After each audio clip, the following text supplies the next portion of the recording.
teach this class. So I think most of you know how I got to Blueprint, and we were part of Woodstock Stone Mountain. And as the church was transitioning, we had the decision to stay and be part of Blueprint or to figure out what we were going to do. And not wanting to uproot again so soon, we decided to stay, and we're glad we stayed. And so now I think most of you know that we're kind of transitioning into me being fully on staff at the church after being part of the residency for a year. So I think you know, married to Jacqueline. We've been married for 18 years. We celebrated 18 years about a week and a half ago. And we have 4 children, 1 son, he's the oldest, Sebastian, he's 15. And then the girls are Simone, who is 14, Shiloh, who is 12, and Sheridan, who is almost 9. She'll be 9 this summer. And so been in ministry the whole time we've been married, and most of my adult life, in fact, all of my adult life, I've been in ministry. And so just excited to be part of the Blueprint family and to serve the Lord this way. So how this class came about, Morgan kind of put out a plea for people to, what was on your heart? What would you like to teach? What would you like to share with the church family? And so in doing that, I just started to pray and say, God, do you want me to teach something? And if so, what do you want me to teach?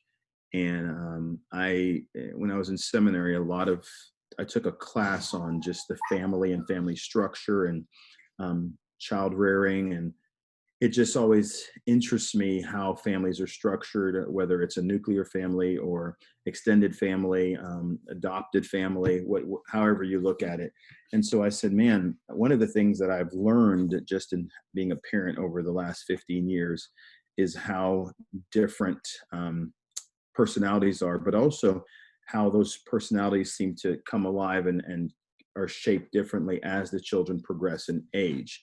And so as I was thinking and praying, I said, man, how cool would it be to actually look at the unique needs at different stages and how we as parents can address those needs to best help our children and to best parent them. And so that's where that was the impetus for the class and how all that came about. So we are a homeschool family. Our children they went to preschool for a little bit. 3 of them did.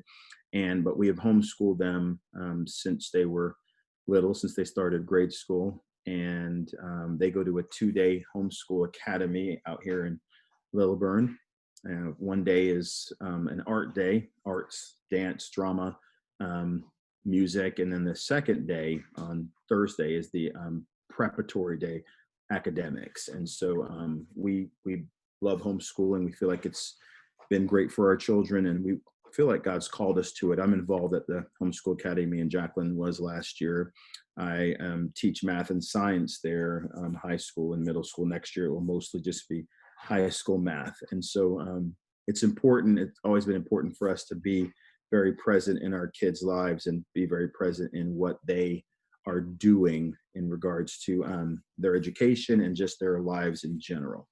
So that is a little bit about me and about my family. My wife works part-time from home and again gets to be around the kids a lot, even though she's tucked up in the room quite a bit. And then in this new normal that we're in, I work from home as well.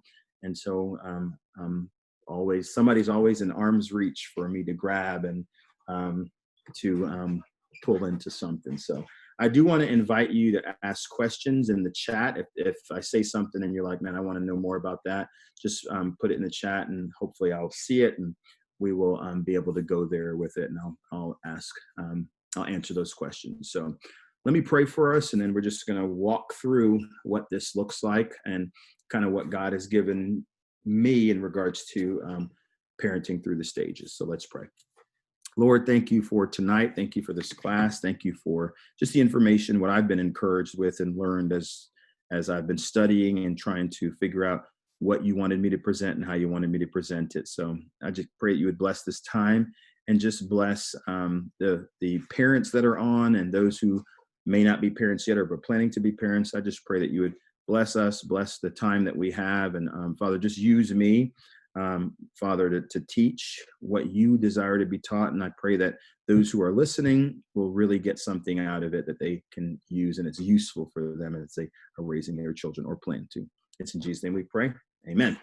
All right. So the subtitle for this class is The Changing Landscape of Parenting. And if you are a parent, you do know, or if you don't know, you will know that as you think about your children and they move in age, you will learn something and very quickly see, wow, they have all of a sudden something has changed.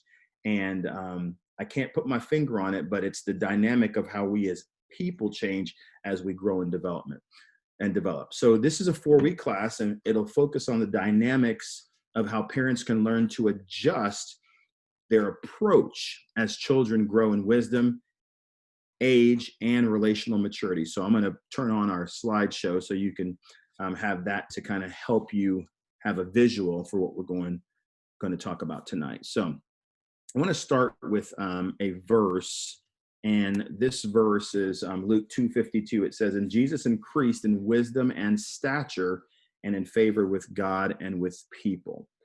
And so when I look at that verse, I think about how does that apply to what I am trying to do and many people are trying to do in raising children.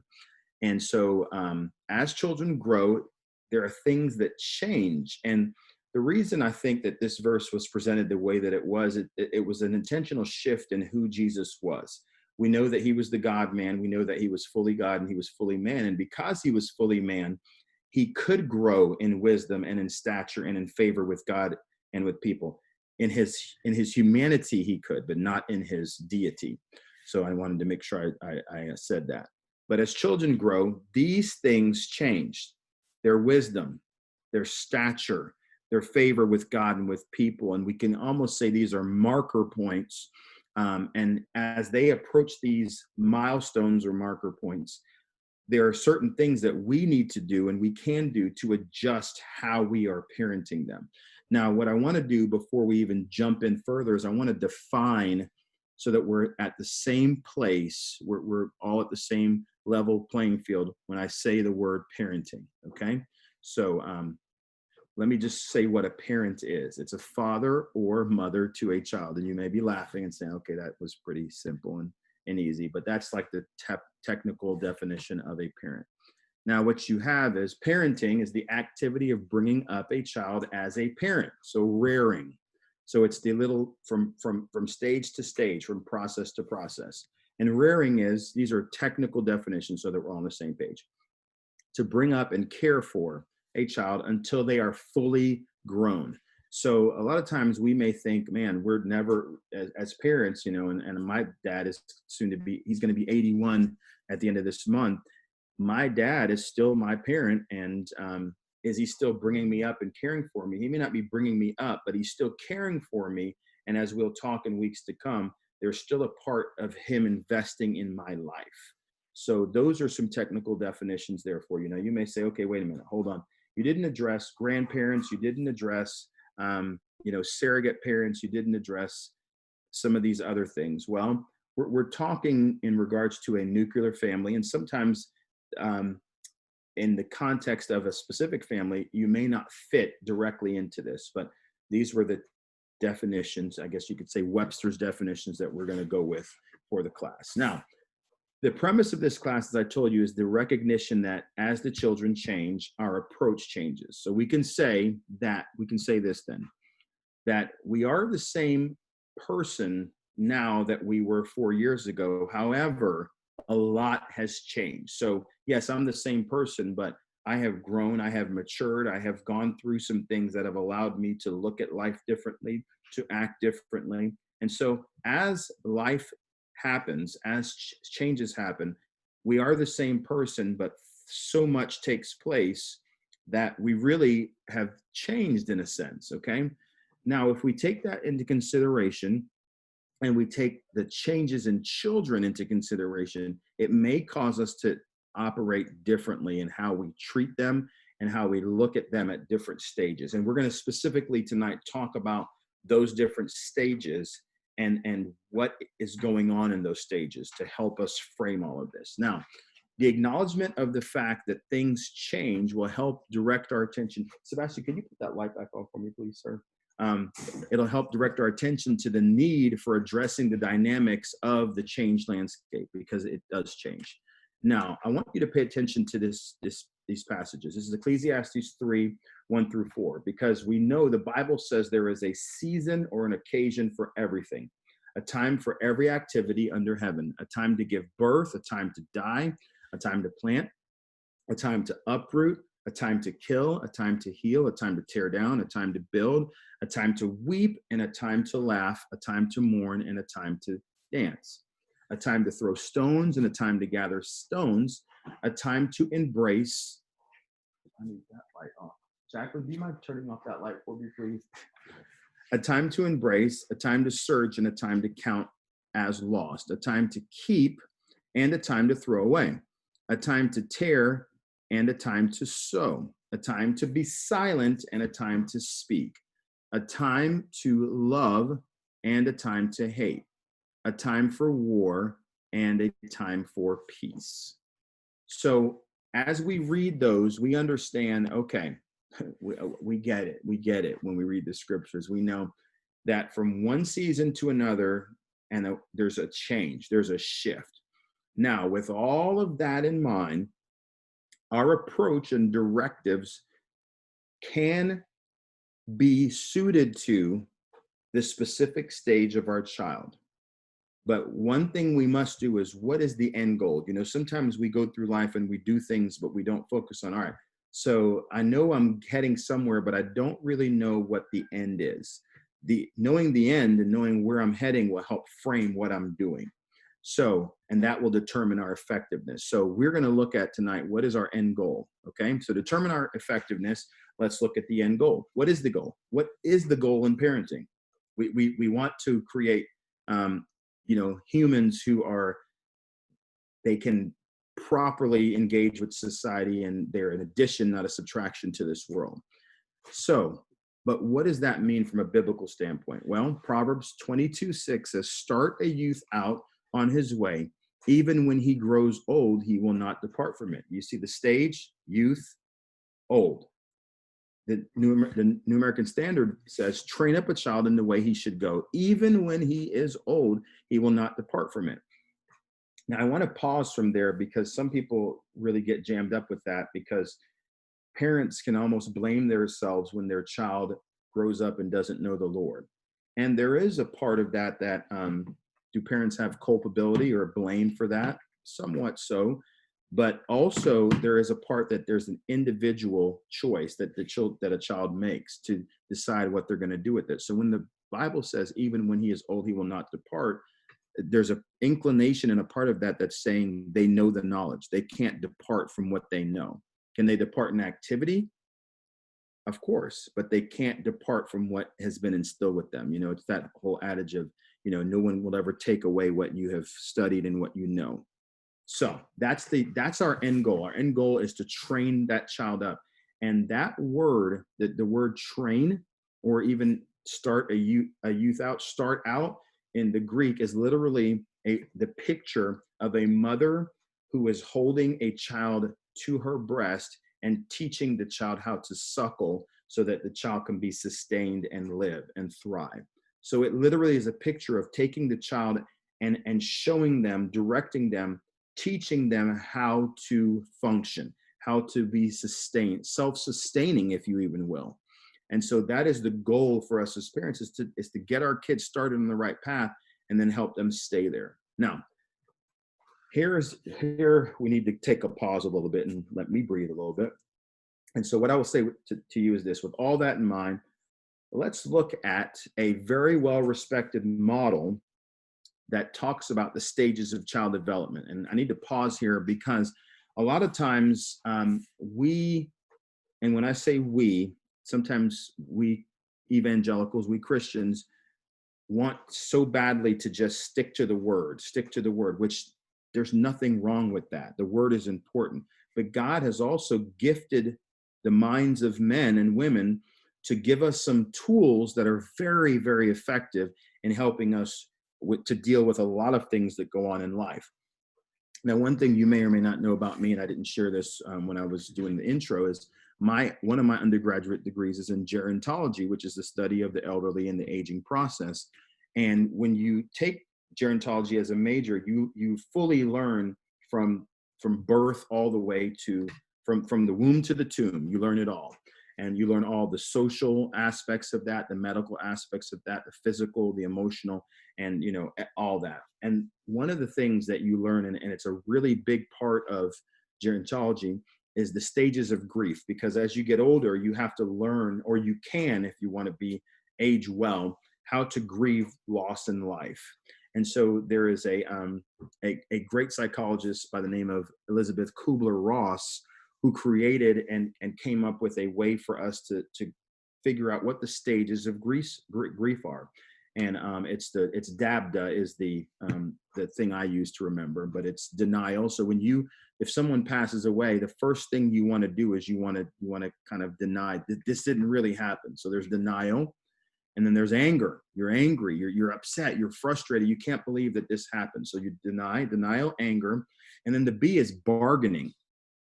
God, I wish it was me. I wish you didn't take my grandmother. Take me and not her. So you bargain. So denial, anger, bargaining, and then depression. There's a time that you're mourning so much that you feel depressed, that you can't move on, you can't go on. And then how you get out of that depression is literally the last one, and it's the acceptance. To literally accept that this happened, and now I have to figure out how I'm going to move on. So those are the stages of grief that Elizabeth Kubler-Ross has given us to learn how to deal with loss, to learn how to deal with grief. And it is a beautiful tool. I've seen it in my own life. I've seen it in the lives of many people, to help them figure out, how do I move on from this? Now, the reason I brought that up is because just as Elizabeth Kubler-Ross was able to crack the code on depression, on grief, on mourning, on these things that help us to get over the hump when grief happens, there's the same idea as we look at child development and cognitive development. And there was a man, his name, a Swiss psychologist named Jean Piaget. And what he did is he came up with, he's 40s and 50s, 1940s and 50s, and he worked a lot on child development. And he placed a lot of importance on the education of children. Now, some valued his ideas and said, this is great. Some said, this is not good. This is garbage. This doesn't make sense. But years later, we are seeing that this absolutely is, it works. It literally is something that it's not just words, but these are cognitive things that we can see. And he didn't have what we have today as far as technology and all this, but this thing that was laid out, like I said, he was popular in the 40s and 50s, but in the 60s is when he popularized and came out with this model, if you will, of cognitive development. So let me show you something here. This is his stages of cognitive development. Now, when we understand this will help us to understand how children flow from one stage to another, and then what unique needs can be met in each stage. So the first one is the sensory motor stage. Sensory motor. So that's exactly what it says. Learning how to engage with their senses, and learning how to pick things up, and learning how to walk, and these things. So that's a stage that, and none of these numbers aren't exact, but they're reference points to frame activity at these certain points. So that first one, sensory motor, ages 0 to 2. Now, if you have children, and I think Kamira and Sterling are on, and they had a child not too long ago, and you're in this stage, you're in the sensory motor stage, and maybe even not seeing a lot of it yet, but it will, all of a sudden you're like, man, she's doing this, she's doing that, she's doing this. And the beauty of that stage is there's so much dependent on you, which is what needs to happen. They need you. They can't survive without you. And so when you know that that's a stage, then something else is coming at the next stage. And so this now is the pre-operational stage, ages 2 through 7. Now, again, remember, this is not This is not concrete. Okay. This is not, those ages are not set, but it's a range to give us an idea. Okay. So this is basically toddlerhood through early childhood. So that's 2 to 7. And what we see is they're starting to get certain things, and they're starting to figure things out for themselves. And they're starting to, when you tell them don't do it and they tell you no, they're starting to come in to themselves and understanding who they are as a person and that they are an individual. But everything is real fuzzy. Nothing really is set in stone. They are, I guess you could even call that the formative years. And we know, and any psychologist will tell you, a lot of damage can be done in this pre-operational stage because nothing is concrete, but we're getting to the point where it will be concrete. So any trauma that takes place from 2 to 7 is very, very likely to take a child into to go into their future and specifically into their adulthood. So it's a very important stage. Well, the next we have, and this is one that a lot of parents, there's a struggle with this 6 to 11 years old, this concrete operations, because at this point, they're really starting to figure this out. They're like, okay, I get it. I've gotten it. And things are becoming concrete. It used to be, and I don't know what the statistic is now, but it used to be about 10 years ago, it was said that the values that a child had at the age of 11, they would take with them for the rest of their life. And then the age dropped down to 9. Okay. And this might've been about 5 years ago. It was 9 years old. The values that you have at 9, you will take with you for the rest of your life. It may even be lower now, but that's because things are becoming solid in your mind. They're becoming solid in your being. And anything that you're told and you truly believe at this age, it will stay with you. And if you think about your own life and your own upbringing, there are things that you remember and possibly remember that happened at this age that you're like, yeah, I remember my mom told me blank, and it stuck with me. It wouldn't leave. And I still struggle today believing this about myself because that's what I heard from my mom, dad, or my grandmother, something like that. So those are concrete operational years. And then you have the formal operational years or stage, and that's adolescence through childhood, puberty, you can say, through adulthood. Now, why through adulthood? Because you're still learning, you're still growing. Now, within this formal operational stage, it's interesting what we see is there's not a separation like at 16 or 17 to the rest of adulthood. Literally is a big, and that's a big gap from 12 to, to death, basically, if you get to grow old.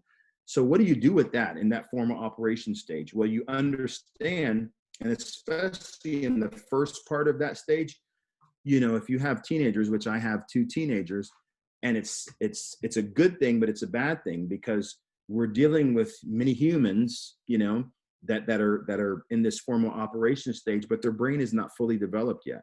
So we have to really be there to help guide them and help train them properly so that in this stage, they don't jack themselves up because they really can. And so that's why we have parents to help them through these stages. And specifically in that formal stage, it's hard because they realize and know some things, and things have been made concrete from the stage before. However, the operation in the young part of the formal operation stage is not fully developed. Okay, so that is some framework, if you will, for where we're going to be heading. Now, this is what we need to do with all of this, what I would like for us to do. With this understanding, how does this translate to our parenting? So I'm going to stop sharing this for a little bit, and I want to hear from you. What are some questions that you may have in regards to what do we do with this? Okay, so I see Chris Duncan's on, Daniel and Christine White, Aaron, Grace, Hernan, Paul and Shar, America, Melissa, Stephanie, Sterling, Kamira, Shan, Shar. All right, so all of you are here. Hello.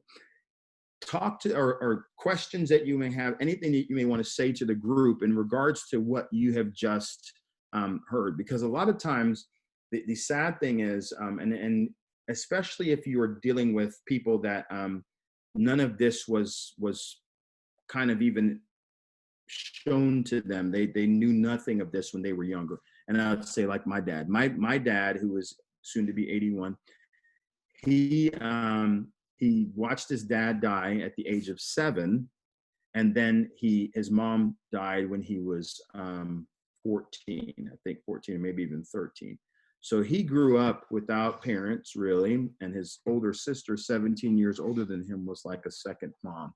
And so the bottom line there is he did not have a lot of this good stuff going on, or even his parents didn't have any idea about this. And so and he would say there were some gaps there that he tried to overcompensate for with other things. But because in these, especially for him, the pre-operational and the concrete operational, it was just lacking. And so it did affect, and still does to this day, affect how he looks at life and how he operates and all of that. So I see we have a question. He says, Chris Duncan says, I'm understanding the things I share with my daughter forms her opinions on life, especially during the time of racial tension. I find myself being very careful on how I explain race relations. Amen. And what I would say about that is, especially at that age, I think your daughter is around my daughter's age, between 7 and 12, and they are literally cementing in things that will be there for the rest of their life. And so as parents, we really want to be careful with how we respond to them, what we do, what we say, how we say it, and to make sure that we are even giving them the space to be open and free with their questions and all of that. So yes, I agree 100%, Chris. Anybody else before we move on? Anybody? Nobody else? All right, so giving you a chance. Nobody has anything to say. Okay, so let me talk about 3 stages that I didn't come up with this. The stages I didn't come up with. I may have just termed them this because I'm that guy that thinks in my mind very succinct and very organized. And so this just helped me in framing out how we're going to look at this. And so I'm going to go back to sharing my screen, and we're going to talk through these phases or stages of parenting. So what we have here is the first phase or stage is the commanding stage, and that's birth to 12. Now, if you notice, these stages cooperate somewhat with Piaget's his cognitive stages that we just discussed. So we've got commanding. Now you say, man, that's a large span from birth to 12. We'll talk about why it's so large. So that's the commanding stage, and we'll talk about what that means, commanding. Then you have, if you're a note taker, these 3 things you'll want to write down, and we'll come back to them. Then you have the coaching stage. So the coaching stage is 12 to 17. That's where I am with 3 of my children right now, is the coaching stage. And we'll talk about what does it mean to be in the commanding stage versus the coaching stage. And then number 3 is the counseling stage. Counseling is 18 to death. You know, like I'm in the counseling stage with my dad. He sometimes counsels me more than I ask him to, but he loves me and he wants the best for his son. So those are the 3 stages there. Now, there are some principles that translate at every one of these stages. Like literally every one of these, there is a principle that is there that we can identify and say, okay, yes, in this stage, I will see that. So let's talk about the authority. Now, in regards to the commanding stage, the coaching stage, and the counseling stage, God calls us to live under authority. We are not islands to ourselves. We are to live under the authority, whether it be in a work situation, whether it be in a marriage, whether it be in a church, and also in a parenting situation. We are called to live in authority. Matthew 28:18-20 says, Jesus came near and said to them, all authority has been given to me in heaven and on earth. Go therefore and make disciples of all nations, baptizing them in the name of the Father and of the Son and of the Holy Spirit, teaching them to observe everything I have commanded you. And remember, I am with you always to the end of the age. So what was the point? Well, the point here is God has all authority, and that authority was shared with his son, Jesus. And now Jesus is saying, I have all authority, and I have been given this authority. Now he's saying, go therefore, make disciples of all nations. Sometimes we forget one of the places we make disciples is in our own homes. And so that authority is there to make disciples. Now, another overarching principle that is going to line up with all of these stages is the fact that we are to shepherd. Okay. Now, how do we shepherd? And we could land and stay in this right here all night. But this is what's said in the book of Deuteronomy in regards to Israel. This is the command, the statutes and ordinances the Lord your God has commanded me to teach you, so that you may follow them in the land you are about to enter and possess. Do this so that you may fear the Lord your God all the days of your life by keeping all his statutes and commands I am giving you, your son and your grandson, so that you may have a long life. So there's something going on there when he says your son and your grandson. So we've got a family unit, we've got a nuclear family, and we have an extended family going on here as well. Then it says, listen, Israel, and be careful to follow them so that you may prosper and multiply greatly, because the Lord, the God of your ancestors, has promised you a land flowing with milk and honey. Then we have this thing that Jewish people call the Shema. Listen, Israel, the Lord our God, the Lord is one. Love the Lord your God with all your heart, with all your soul, with all your strength. These words that I am giving you today are to be in your heart. Repeat them to your children. Talk about them when you sit in your house and when you walk along the road, when you lie down and when you get up. So the idea is continually, I am to instruct my child. I am to teach my child. Every opportunity that I get, I am to share with my child who God has made them to be and what he wants them to do with their life. Now, what I want to do is I want to go back a little bit, and I'm going to frame these 3 stages out for us for the rest of our 3 weeks together after tonight. And so what we're going to do is week 2 will be talking specifically about the commanding stage and what is the commanding stage. So let me just give you an overview of the commanding stage. Then the commanding stage and the commanding parenting stage is this. It's the voice of a military officer. Okay, so think of it that way. We come to you and direct what you do. So a military officer doesn't wait for you to come to them. The military officer goes to you. So this is speaking from the parent standpoint. We come to you and direct what you do. So that's what the commanding stage is, okay? So when we understand that and we understand why from birth to 12, a lot of what they are doing, they are told to do because we are trying to train them. We're trying to teach them, okay, this is what you do. This is how you do it. Because when we get to the next stage, you're kind of on your own a little bit, but I'm there to watch you and to make sure that you're doing this okay. So that's the commanding stage. The danger for some of us is, and this commanding stage lines up with that stages of cognitive development. We sometimes want to jump to a stage that our children aren't ready for. They're not ready for the coaching stage yet at the age of 7. Now, can we offer some of the principles in the coaching stage for them? Absolutely. But you got to remember, they're still 7 years old. Okay. And although your little Johnny or JJ or whoever you have may be the best child in the world and the most well-behaved, they still are not cognitively there yet. And they will get there, and then you'll be able to jump to the next stage. So what does it look like as you jump from the commanding stage, which the commanding stage was, remember, the military officer. Now, in the coaching stage, and we're going to talk a little bit about this tonight before we move on to the counseling stage. The coaching stage, or the coaching parenting stage, is the voice of a sports coach. So think basketball, think football, think volleyball, think a coach that is coaching you in a sport.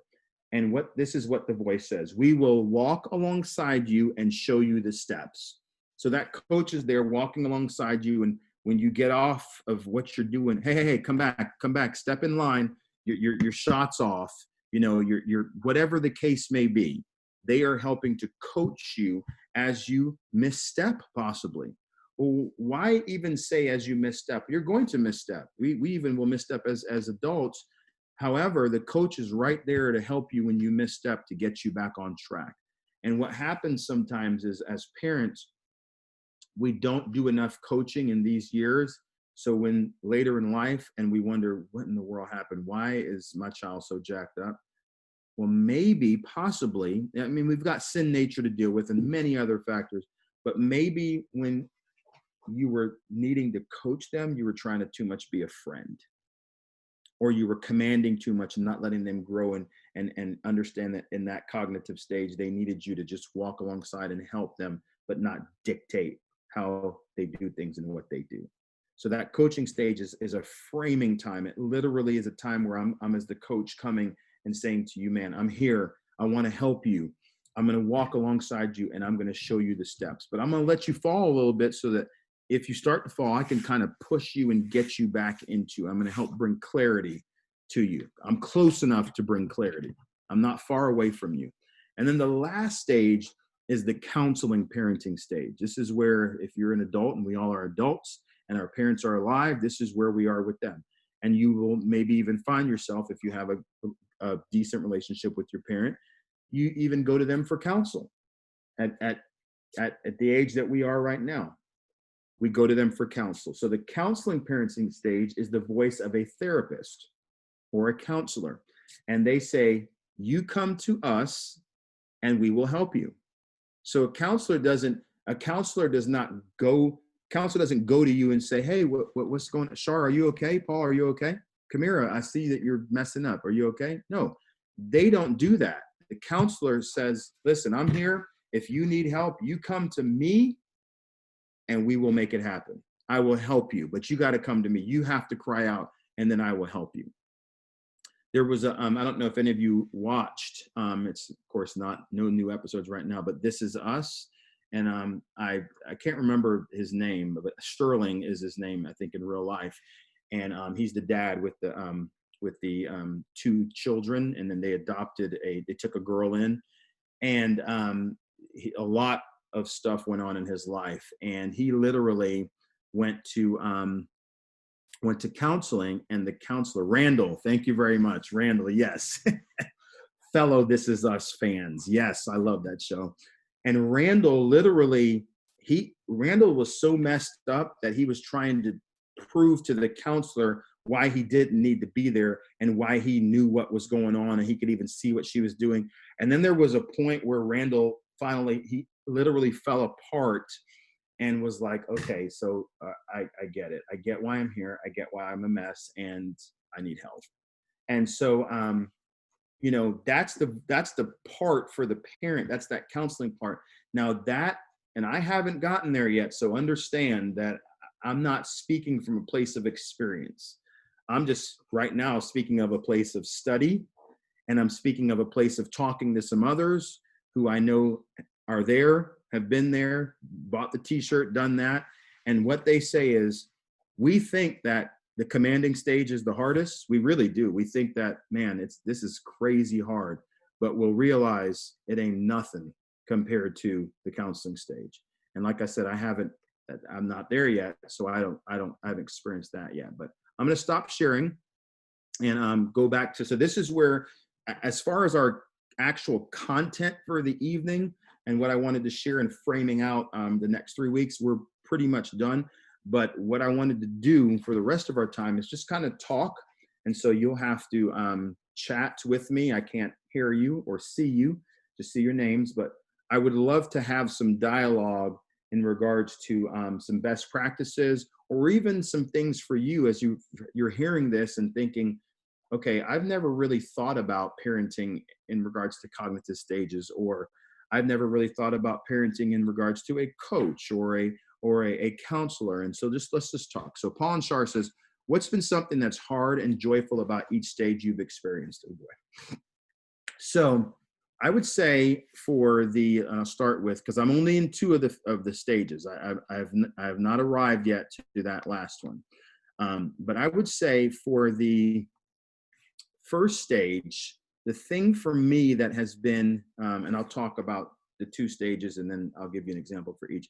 In that commanding stage, what's been hard in the commanding stage is the realization that, and I think for the coaching stage as well, but for 2 different reasons.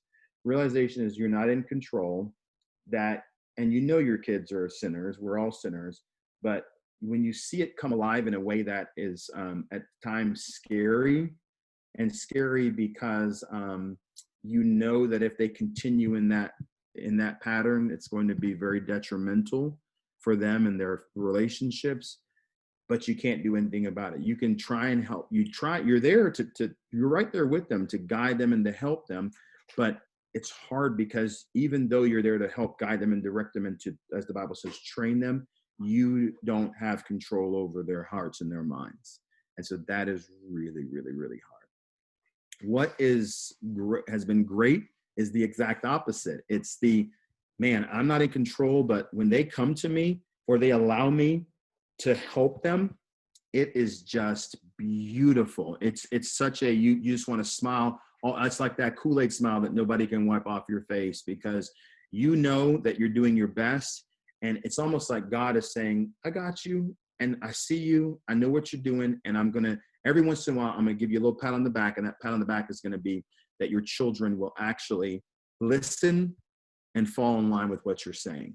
Because I've made you to nurture them, and the best way for them to get what they need is through you. And so I'm going to let you every once in a while see, not to let you get haughty and prideful, but I'm going to let you see that, man, you're trying your best. And I acknowledge that. So Paul and Shar also said, why do you think people say the counseling stage is the hardest? That surprises me. I think it's because, and I've heard my dad say this, many times about myself or my brother or my sister, they're grown adults. I can't control them. I've done all that I can. And I think it's because you would expect as a parent, by the time your child gets to this counseling stage, 18 to death, you've done all that you can. You've imparted all the wisdom that you have. You have done everything to train up a child in the way they will go. So now they're going to go and they're going to walk in the ways of the Lord. Not so. And so I think it's because you don't have the control, and you no longer even have them there to coach. They are literally on their own, and they only will come for counsel if they want it. And so I think that's the hardest. And I think this is true too, because I've heard people say this. The consequences of wrong decisions are far worse when you're an adult. And so, when you're a teenager, yeah, if you get arrested, okay, there may be some issues. But if you get arrested as an adult, you got a record, you've got jobs to think about. And so the consequences for behavior, it's a whole different level once you become an adult. So I think that may be the reason why people say it's the hardest, because you can't control them, and it's the consequences. So how has it been raising girls to women and boys to men? This is Chris Duncan. So I have one son and I have 3 daughters, Jacqueline and I do. I'm going to say that, and I've heard this from many, many, many of my friends that have boys and girls, it is much easier to raise boys. I'm just going to say it. I'm sorry, women, but I am going to say it. And yes, Jacqueline just said it's the emotions. She's not on here tonight, but like I said, she will be, but she's gonna help. It's the emotional upheaval that I think it's just literally part of being a woman.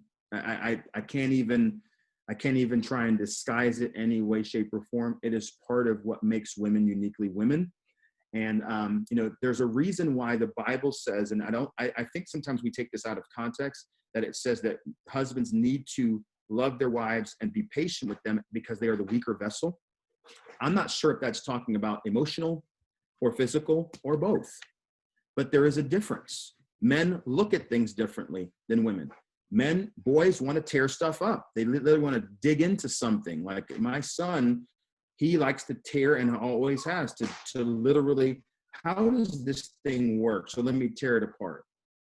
We had a laptop here years ago that didn't work. We didn't know why it didn't work, but we just said, we're going to give up the ghost on this thing. It's done. And Sebastian was like, and we were going to, I don't know if we're going to toss it, but Sebastian was like, oh, I am going to open this thing up and I am going to see how it works. And so my son literally started tearing apart this computer, this laptop, and had it in probably 60 pieces in his bedroom. Why did he do that? Because that's just how my daughters have never done anything like that. And let me tell you something, they are very different, all three of them, but they never did anything like that. So I think the dynamics of the emotional development and the emotional needs and the emotional makeup of a woman that's very different from a man. And so, or from a boy, girls and boys. So I think that's one of the reasons why it's so difficult. So let me see. At what age should you start considering a child's love language? I think the moment that you can recognize that they exhibit that, then you can. I think if you were to ask my mom, she may not be able, because I don't know if she's familiar with the love languages, but if you were to ask her, what is something that I have always done? She will tell you that I always touch people. And literally what I mean by that is if I meet somebody, I'm at Walmart and I meet someone and I'm talking to them, I will literally put my hand on their shoulder, not realizing, oh snap, you don't know this person. What are you doing? You're going to get killed. So I know that's something I've always done. And so as soon as you can realize, oh, it's the quality time. Oh, I have a child who the words of affirmation makes them light up. I have a child where it's the spending time. I have a child who loves gifts. She loves to give gifts and she loves to get gifts. And so those things make her come alive more than the quality time. And so I think the moment that you would see, oh, okay, so however God's wired them in this regard, I can see it. It's coming alive. I think you need to start considering how you pay attention to that, is what I would say. So, all right. So Shar says, I can see how raising girls would be hard. My mom was a saint for raising me, especially in the teenage years. I had all the emotions. Yes, all the feels, all the emotions. And, I think something that's sometimes hard for us as parents to realize is God raised them that way. I mean, made them that way. It's very difficult, but we have to meet them. We don't have to, but we can choose to meet them where they are and allow the person that God made them to be to really come alive and not to squelch it. When you have multiple children, you definitely can see the dynamics of the differences. And what's happened a lot of times is Jacqueline will say to me, or I'll say to her, I can't deal with this one. I just can't. Well, it may be because their personality and their, whatever the struggle is, it's a lot like me. So it's a bumping of heads. And so Jacqueline helps to talk me off the ledge of, listen, approach it this way, try this. And I'm like, yeah, but I don't want to do that.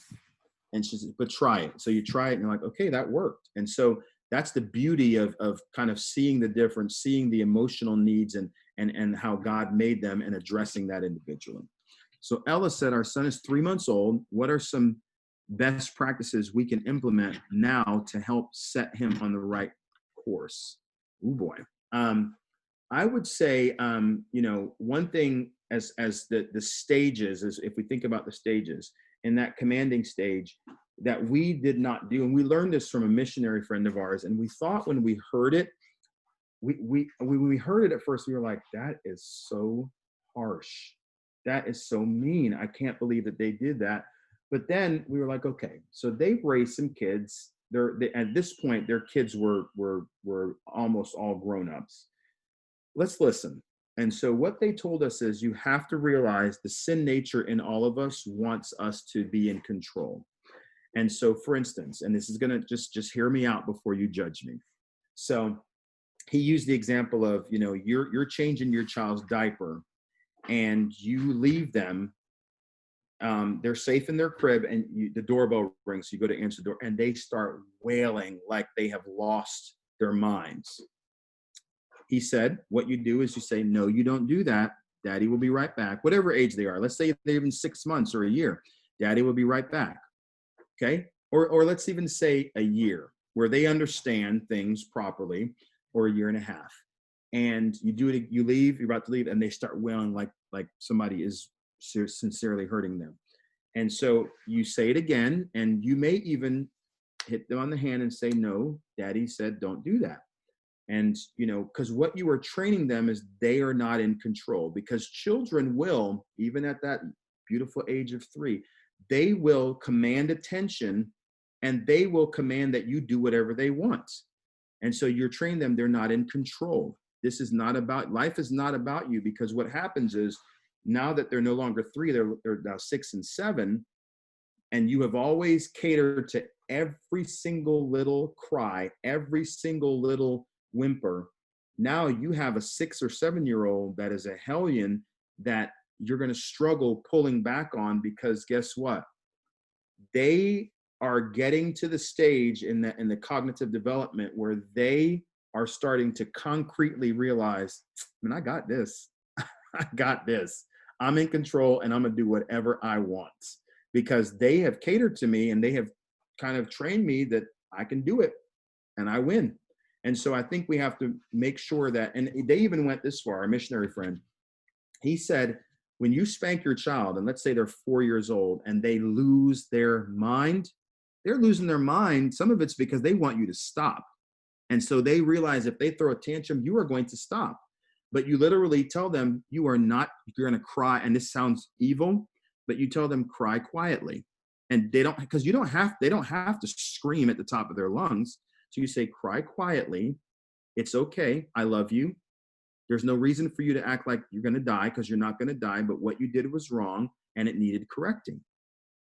So when you approach it like that, it sounds so mean, but what you are doing is telling them that you don't lose your mind and you don't lose your good sense to gain control of situations. And I know that for some of you, you're just like, I cannot with you right now. What I'm telling you, because we saw some of that in some of our children, and we were like, okay, we gotta start figuring out how to do this. And we would sometimes implement what he said, and sometimes we wouldn't. But we realized when we did implement it, and implement it with love, it helped. So I hope I answered that one correctly. If you have more than one child in the same stage, do you parent them differently based on their wiring, preferences, struggles? That was Paul Shar. The answer is absolutely yes. And the reason being is because they are still, and I'll use my son and my daughter, Sebastian and Simone. They are 13 months apart. I don't know if that constitutes Irish twins, but they're 13 months apart. There were times when it was extremely difficult, because you've got 2 in diapers, and the emotion, the crying, everything is like at the top of the game. They are just going at it. And the approach with one didn't work with the other. And it was because they were created differently. Their love language was different. Their personalities were different. And so, yes, we had to learn, all right, what is going to make Sebastian stop acting like this, or Simone acting like this? But we had to realize, why are they doing this? And as you learn your children, you will learn, okay, and Jacqueline could tell you more than I could. Okay, that's a hungry cry. That's a diaper cry. That's a I'm trying to get my way cry. And so you would address the specific situation according to how you, as the parent, in knowing your child, knowing their nuances, how they need to be addressed. And so, yes, absolutely, we address them differently. And with some children, the slight raising, and one thing we don't practice here in our home is the raising of voices. I think some of that's personality for Jacqueline and I, but some of it is just, we think it's harmful to unnecessarily raise your voice. There are times when you need to raise your voice at your child. If your child's running across the street and they're about to get hit, you raise your voice, and they know that at that point, I have to listen. But we just don't do the raising of the voice. But there are times when the firmness and the little raising of the voice was necessary for them to really stop whatever. It's like arresting them in their tracks so that they could engage properly with whatever you were trying to say. So, Chris Duncan, speaking of love languages, do you have a high value of personality assessments for children, Enneagram? I've just recently come into the realm of Enneagrams, and but I think it would be a very good tool. I don't know in the Enneagram world if there's a state, I guess you could say a development stage where they would say a child is ready to take this. But any of these personality tests, I think what's funny is, as a parent, you can almost, before you even, and even as a spouse, you can literally say, I think I know that my wife is if you know them well enough, is a this or a that, because we see enough of the qualities in them that dictates that. So I bet, Chris, that you could guess what your daughter is, but I think that there is value in that. And again, what are these things? They're not the Bible, but they are tools to help us learn how to train our children up. That's all they are, is tools. And so I would say that I think it could be of value to us to use that for our children. So yeah.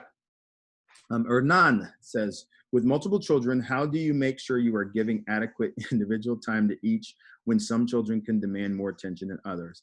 I fail, is what I would say. No, seriously, sometimes I think there is more failure than success. But what I will say is, I like the way you phrased that. How do you make sure you're giving adequate individual time to each when some children can demand more attention? I truly think some children do demand more and need more. And there are some, this whole thing of treat all the children the same, I think that is, personally, I think that is not smart, because they all are different. They all have different needs, different personalities, different capacities. And so if one child, they need, I have a child that needs to always kind of be under us and check-ins almost. Okay, then that's that child. So that's saying that there might be a need for more attention and more time. Do I need to give that to the others? Not in the same way, not the same amount, because they don't require it. So I would say, if you, and that's what and sometimes it is hard to discern what they know, or what they know, but what they need. But that's where we have to become experts. And that's the beauty. And unfortunately for some of us, we don't have this, but that's the beauty of having a mom and a dad, is you literally can say, okay, babe, what am I missing? Because I feel like I'm failing with, X, Y, or Z. What is it that I'm not seeing in how I'm parenting? And they say, well, you may need to spend more time, or you may need to, do this, you may need to do that. And so I would say, that is, and listen, I think we are in a day and age of I'm just going to say it, of snowflakes, where, if you say this to your child, you're going to hurt them. Or if you do this, if you do that. Yes, some of those things can be very hurtful, but if you don't do certain things, you are going to hurt your child. If you make your child the center of attention, you are going to create narcissistic behaviors that allow them to think that the world revolves around them, and that whatever they do or say, everybody needs to jump to. And so that's even more dangerous. So I would say, and that's a great question, or not. With the multiple children, I think the giving adequate individual time is subjective to who needs it and how much they need. And I think we have to get to the point where we realize we are going to fail. We are going to fail because we're not perfect. Our children aren't perfect. And life is not perfect. Your job situation, how, and there's so many dynamics in a home. So I'll give you a little brief of my home. My grandmother grew up in the home with us. My sister and my grandmother shared a room. And so the dynamic of what she experienced as a child is completely different, even though we lived in the same home that I experienced. And so all those dynamics affect how, and then your personality affect how you engage with life. And so we have to look at all those things to help us figure out, all right, how do I do this? So America said, I think as we begin to see more of our kids' personality emerge, the things they develop a bent towards, sin or just joys, begins to better inform our parenting. So as each child is different, so should our response be. Absolutely. Yes. Sometimes you wonder, is what I'm doing working at all? Again, what is it that you want to do? What's the end goal? The end goal is to train up a child in the way they will go, so when they're old, they will not depart from it. And so when I know that, and I know my child's bent and makeup, I make adjustments to suit them. Excuse me. One thing that's become very apparent as we homeschool is homeschooling. The reason homeschooling for us is we love it, is it allows each child to manage their own life and to manage how they schedule their day. So we allow the kids to choose how and when they do their work. Now, the older ones more than the younger ones, but how they do their work. So Sebastian's like, all right, I want to get up at 8 o'clock, read my Bible for 10 minutes, and then I want to go and do an hour of studies, and then play an hour of Xbox, and then do 2 hours of studies, and then play an hour. Okay, if your grades don't reflect that that is working, then it's going to change. But if you can do that, and we see that it's healthy for you, and you are developing some good habits, and how do we know? We know because he's learning, he's growing, he's maturing, and his grades reflect that. And so then, okay, you can do it. But if somebody else comes to us with the same type of scenario, but we see that you haven't turned in work, you got a D on this test, something's not working. So what your brother can do, you can't do because you can't handle it. So I make an adjustment that you may say, well, that's not fair. I said, well, do what your brother does in regards to his grades, and then come back to me and we'll talk about being fair.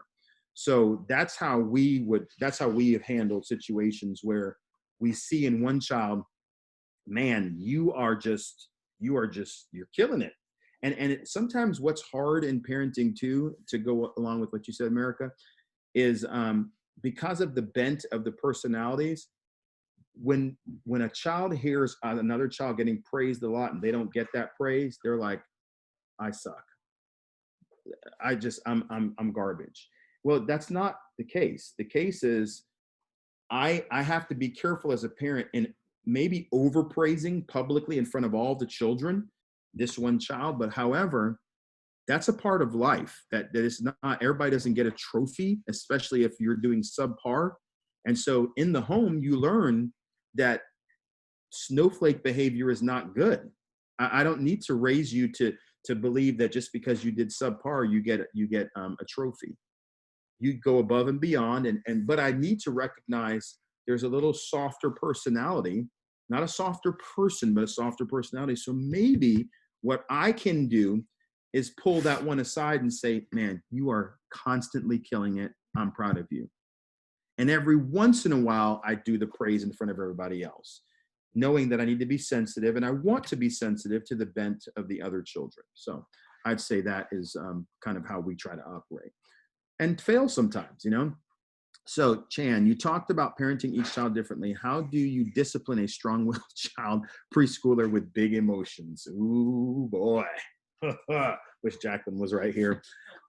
So back to what I said before about our missionary friend, Bill was his name. And I'm telling you, it was painful to do some of what he said to do. Painful, especially when it came to the spanking. And Bill's philosophy was, whatever age they were, that's how many spanks they get. So we would spank on the bottom.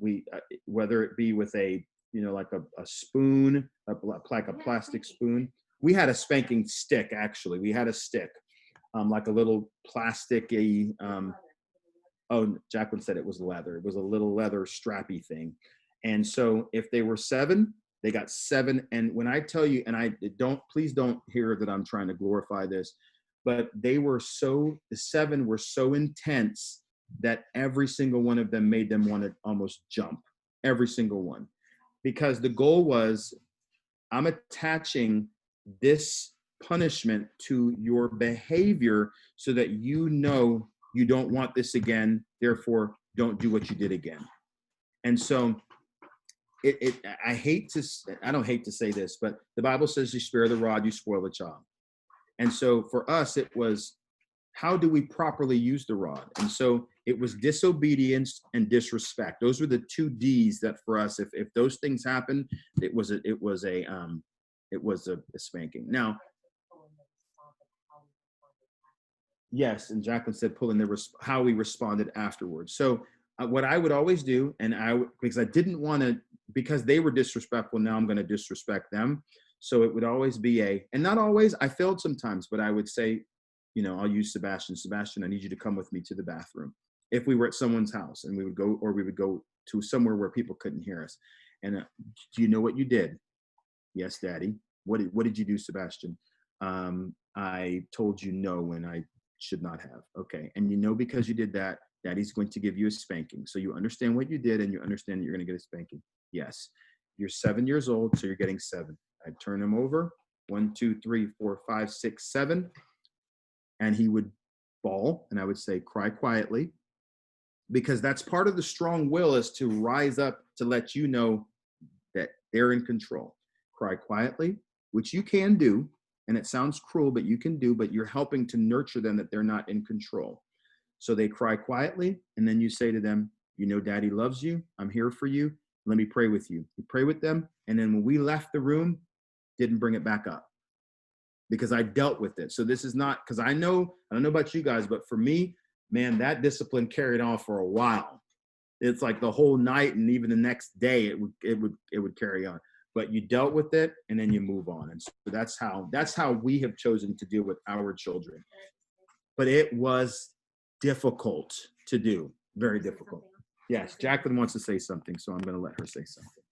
So just really quickly, and it is hard, especially when the kids are very small, and you kind of mentally juggle between, does this child even understand what they're supposed to do, not supposed to do? Sometimes you just have to walk away. If the child is in a safe space, you know they're not going to hurt themselves, you just look at them and you'll walk away. Because a lot of the screaming and the tantrum that are thrown, and just acting just out of control, it is because they are trying to have control. They're saying, if I get louder, if I act up, if I act out, I'm going to get mommy's attention. And sometimes their desire for attention will be more for the negative attention. I mean, they will seek out negative attention more over no attention at all. So sometimes you just have to let them, flail on the floor. You know they're safe. They will scream and cry. And also another thing is, if your child is crying, if you bring your voice down and you start to tell them, listen, I need you to not scream. I need you to not, they will literally try it. Next time your child cries and you're trying to get their attention, start speaking very softly, and they will literally stop crying to hear what you are saying. It is a matter of control. At that stage. They are trying to control you because they literally want what they want. So I just had to add that part. That's good. That's very good.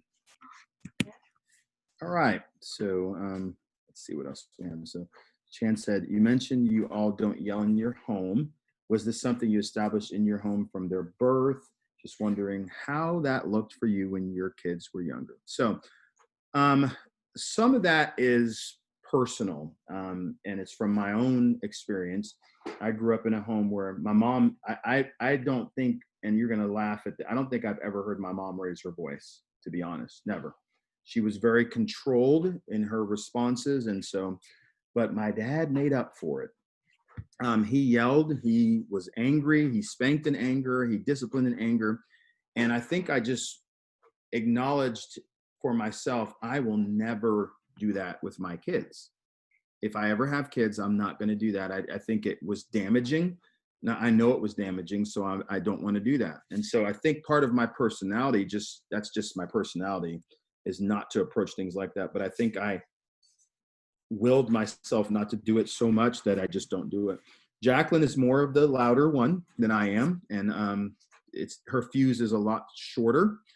And so, but we still operate with, because I'm tired. I'm just tired. Because she's tired.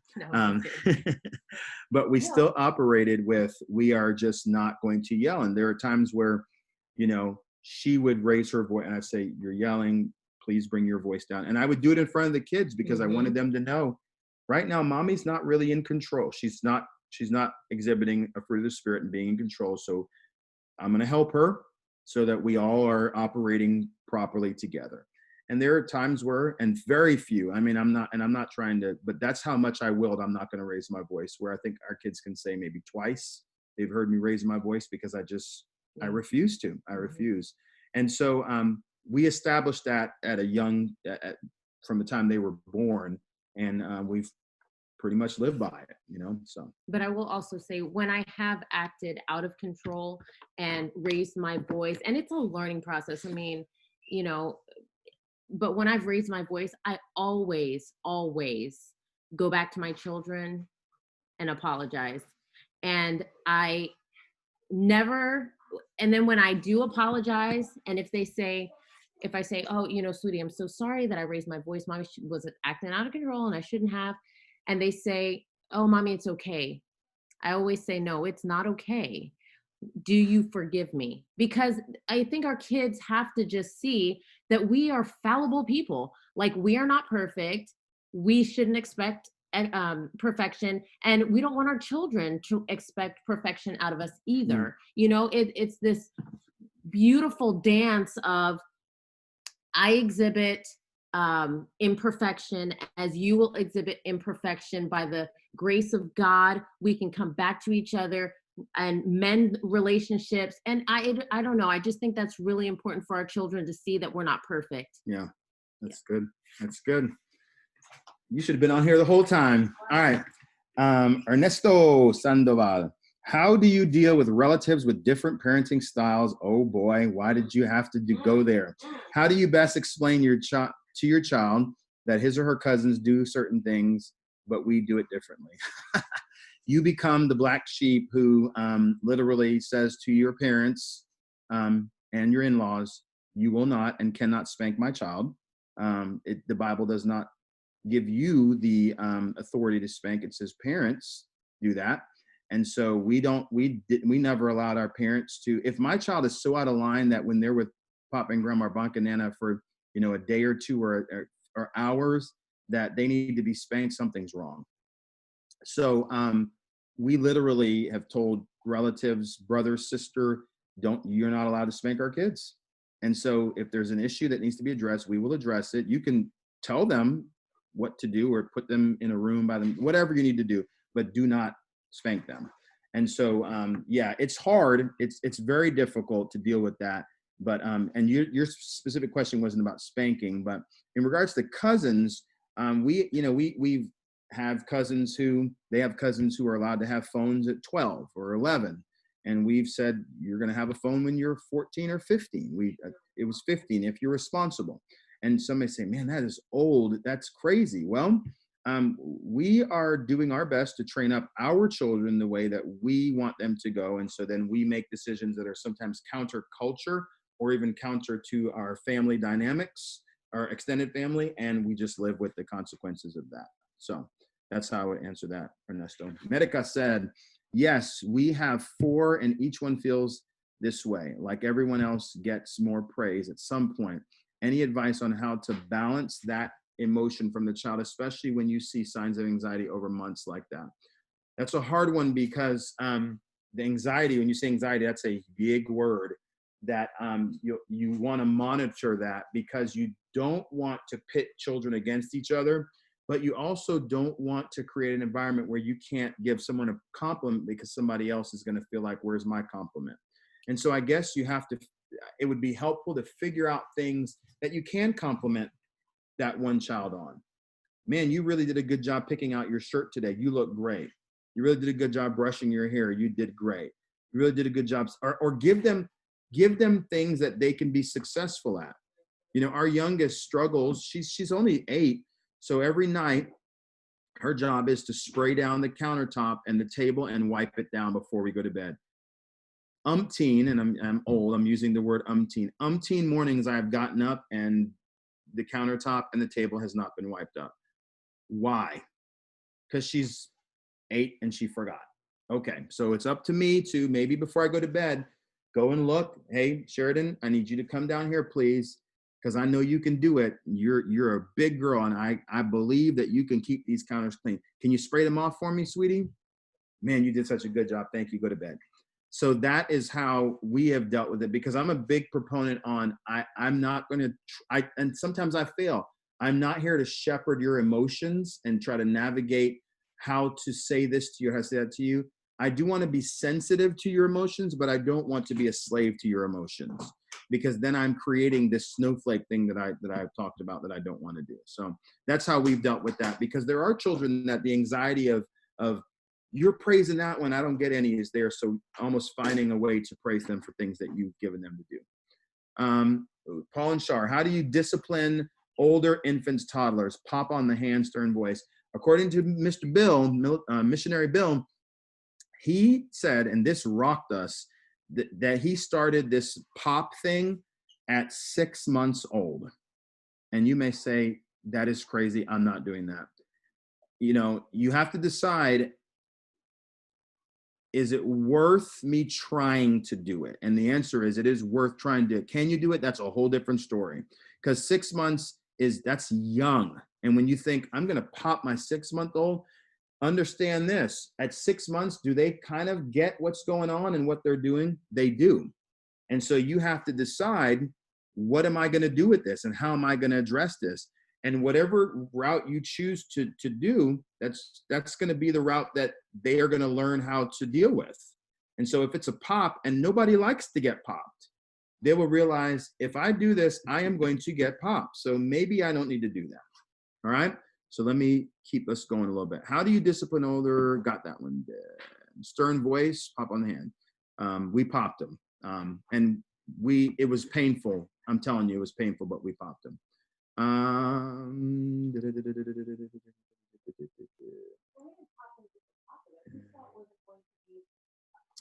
Yeah.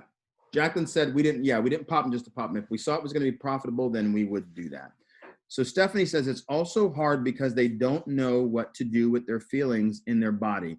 They don't have regulating capacity. So like my 1-year-old bangs his head on the floor when he's mad, and it's clear it's not to control just yet, but it's because he's trying to get his feelings out. So I find myself often trying to show him how to get his feelings out in his body with clapping or doing something safer than banging his head.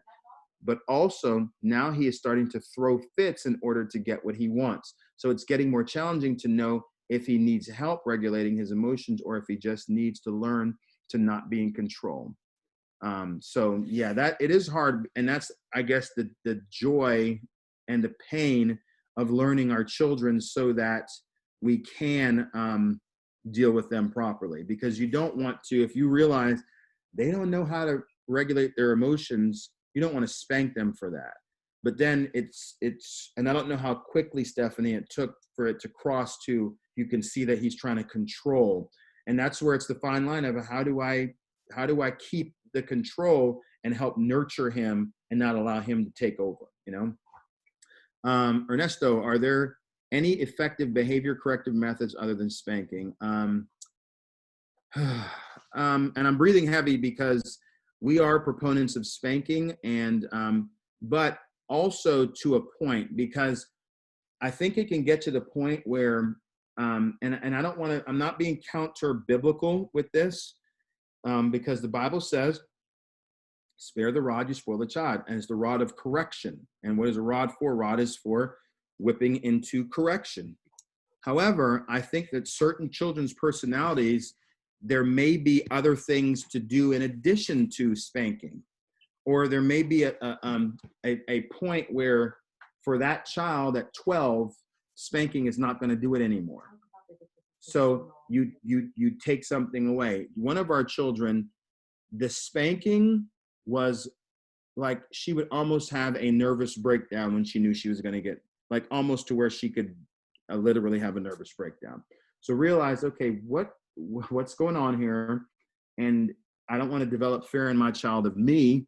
So what could I do? And taking things away from her was so much more effective than a spanking, So am I abdicating my responsibility of,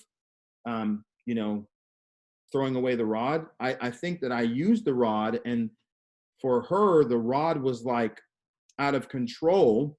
And so, yeah, did that mean at times she didn't get spanking? She did. She still got spankings, but they were tempered and kind of shaped differently than with some of the others. Yeah. So let me see if anybody put any questions over here on the side.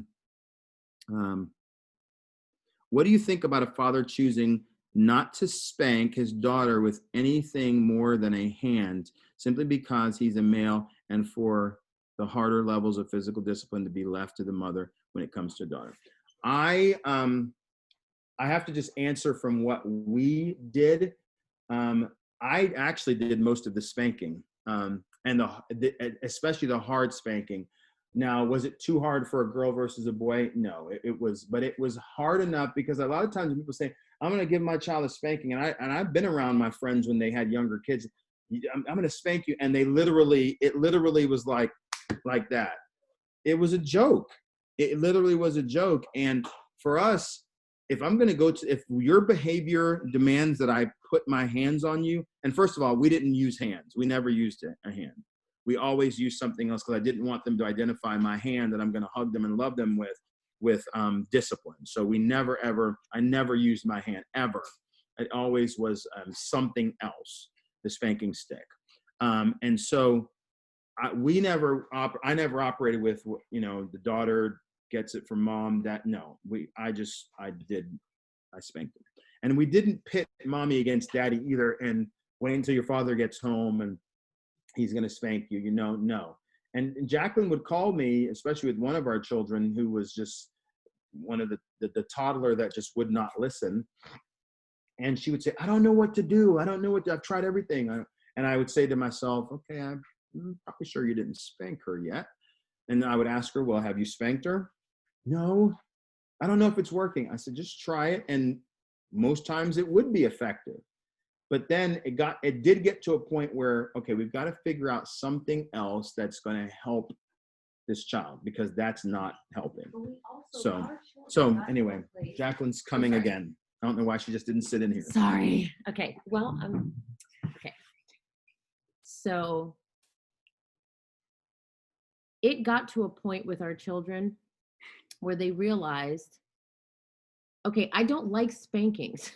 So we really did get to a place where like our kids would be like, I can't remember the last time I got a spanking, especially the older ones. But then even Shiloh, who's 12, I mean, I can't remember the last time she got a spanking, but they did progress to a point where they realized, okay, I just don't want a spanking. And so, either it was more important to me to have something taken away, or like we have a child that if we do raise our voice, she's like, okay, I'm done. I will start acting right.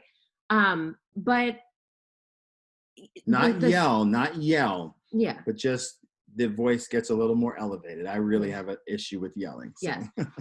It's serious. Yeah. But we didn't have this long stint of spanking. It's like we went through a stage where it was like, we're training these kids and we're still training them, but where we're using physical discipline, I felt like it was the stage. I really don't believe it was this long drawn out, and we're definitely not spanking them now. They all just have gone to a point where they're like, okay, we don't want to do that. And so, we're not going to do that. But we didn't spank for long. And too, if you think about the stages that we talked about, when you get from the commanding stage to the coaching stage, at the coaching stage, you've done a lot of the spanking. You really have, because those are those stages in the cognitive development where they literally are starting to get to where it's concrete. So you're literally helping to cement some things. And so by the time they get there, the spanking really is not that. I think maybe one of our children got a lot of spankings after the age of 7. Only one. Mm-hmm. And everybody has one. Mm-hmm. Everybody has one, at least one that is like, oh, Lord Jesus, help me, And so, but for us, the spanking really was an earlier thing. I would say 7 and under. Absolutely. And I'm not talking about every day. We're talking, if Sebastian were to come down here and maybe we'll do that when we get to one of the stages, have him or Simone be on. But when we talk about how many times did you get spanked in your whole life, it may be 30 times. And you may think that's a lot. 30 times in your whole life. 30 times may be a lot for like a 6-month period, but in your whole life, that's not a lot. Mm-hmm. That's not a lot. So, and when I say spanking, I'm talking about you were disrespectful or disobedient and you're above the age of 3 and you understand and you're going to get a spanking. Yeah. And for our mode of spanking, and I think Derwin explained earlier, it was a process for us. It was I'm calm enough for us to have a discussion, on why this spanking is going to take place. You are going to realize what you have done wrong, and you're going to tell me so that I know you're taking responsibility for your actions. And then I'm going to spank you, which is the discipline. And if you think about it in our lives, if we were to be corporately disciplined, we have to understand why is this happening. There's a process. It's not, if it's done in the right way. But in all that to say, just letting our children know what they did wrong, having them acknowledge their sin, and then correcting them for that sin. And then at the end of it, bringing them in. I had one of our kids were listening to us talk, and she said, I remember getting spanked. And then you guys, being on our level, and then bringing us in and saying, I love you very much. And that's the reason why I've given you a spanking. And so, I know that it can sound super harsh, and it can sound like, oh my word, this is the reason why we don't spank. But it really is a process. If you're doing it when out of anger, if you're doing it and you're out of control, there's something wrong with that. But I'm also not telling anybody how to parent their kids. But it's dangerous. It is very dangerous. I think it's dangerous to spank out of anger and not out of love. Absolutely. And so that if there's principles that we're going to put in with how to spank, and you're not spanking to harm the child, you're spanking to bring a very specific thing, the disrespect or the what was the other one? The disrespect or I don't know. I can't remember. There were two D's. Either they disrespect or they disobedience. Disobedience. Thank you. And if one of those things happened, they know what they were doing and why they were getting the spanking. And I spanked them hard enough that it wasn't a little slap. And they were like, okay, I don't ever want to feel that again. I'm not doing that again. And that was the whole goal. And, back to the spanking a girl or not with anything but the hand. Again, I never did the hand because I did not want the identification with the hand that I'm going to love you with and hug you with being the hand that hurts you. And it does hurt. Spankings are supposed to hurt. They do hurt. But it's a temporary pain for hopefully a long-term effect. And the long-term effect is I need you to realize you need to behave, because life is about conforming to what is right. And life is about you trying to, and parenting is about you trying to conform. And we'll talk about this, conforming their hearts and shaping their hearts. And in shaping hearts, some of that happens by shaping behavior, because our behavior and our hearts kind of go hand in hand, and so we'll talk about that in coming weeks. But and if we really think about it too, how does God deal with us? Sometimes we don't get to choose our consequences. We don't get to choose how he chooses to discipline us either. Amen. And sometimes it hurts real bad. And but it's it's kind of the same. It's good. It's very good. Yeah. The Walker said, did missionary Bill write a book on parenting? If not, he needs to. No, he did not. However, I told Stephanie this, and I told my wife this. I am kind of flirting around with writing a book on parenting. I mean, we have not arrived, but I think there's a lot that we learn as parents by default. And there's all kinds of books out there. Trust me, there are all kinds out there. And be careful what you read too, because not all of the books, even if they say that they're a Christian book or a Christian author, not all of them are going to give you advice that is necessarily biblical. Yeah. And so just be mindful of that. But and bottom line, stop flirting and commit. Bottom line is the Lord purposely gave our children to us. Like he handpicked our children to be in our families. And so like us having this class talking, it's going to encourage in some ways, maybe discourage in some ways, but bottom line is you have to pray. You have to invite Jesus into your parenting and your discipline, and ask him, what's the right way for us to discipline our children? Like that's the only way we're going to really gain wisdom on how to parent these little people that he gave to us. He knows them best. And so he's going to give us the wisdom. He's going to give us every single thing that we need in order to parent well. Amen. We just have to be very receptive to whatever he's telling us to do. Amen. Amen. So I think that is a good place to wait, hold on. Somebody's coming at the last minute. Think you have to sit down together to define and agree on how and why to discipline at each stage. Absolutely, America. I agree 100%. Holloways, to help me understand, what is spanking exactly? Is it hitting with an object or just hitting in general? Also, it's severe beating or does a tap count? Sorry if this is a bit of a silly question. I'm from the UK and this term isn't used there, and it's also illegal to use an object, so I'm getting a little confused. Is hitting with an object the norm in the US? Disclaimer, I don't think hitting with an object is a bad thing. We just haven't got to that level yet. Okay, so, and I've done a lot of study on the when the Bible says, the rod.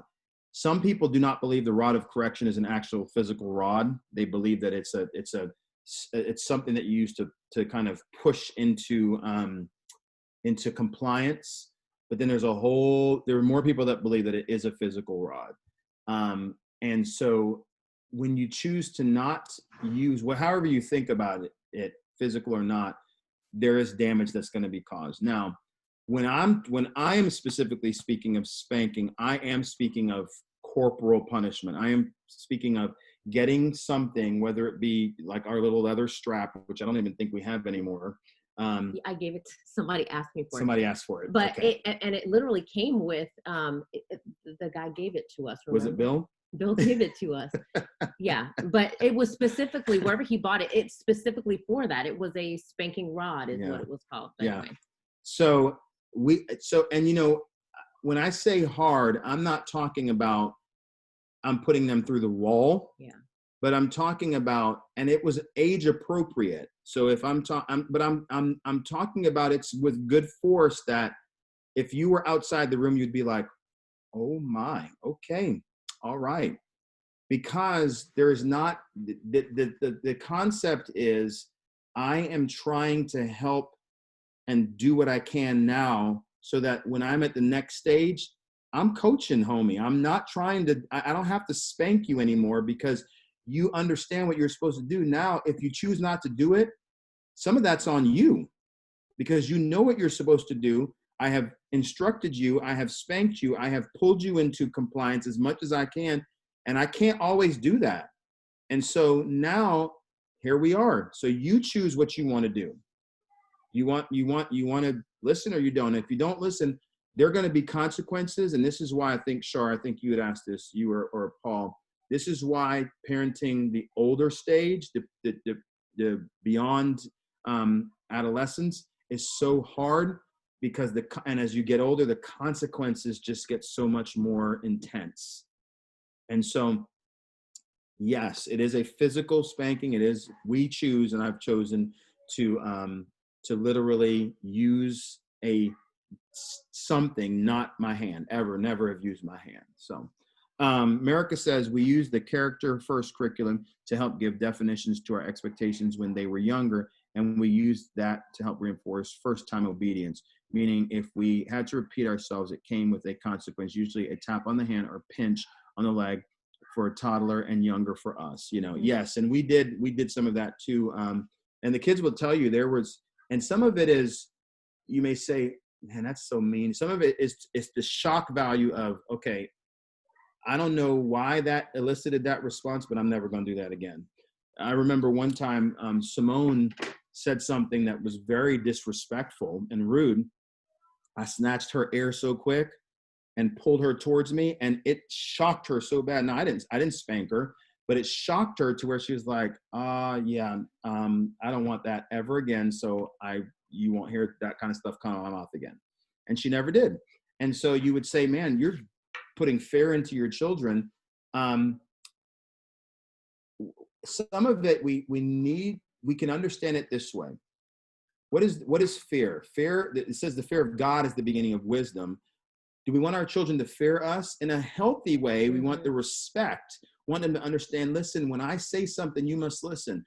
Because none of us would want this scenario. If your child ran down the driveway and you said, stop running because you see the semi, but they don't see the semi, you want them to stop. But if Mhm. you have not instructed them in a way that they listen to you, they're not going to stop.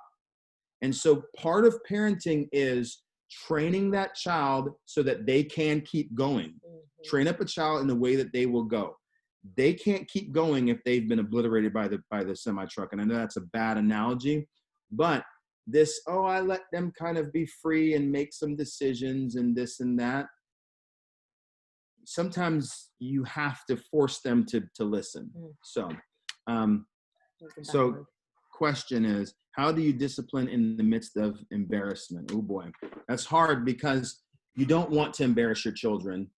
However, sometimes what they do, and especially when they get a little older, they'll say things because they want to embarrass you almost, Mhm. and so you have to know, I'm not stooping to your level, but what you're not going to do is you're not going to be disrespectful. And so, everybody knows, especially adults, if you pull your child aside when they've done something, something's happening.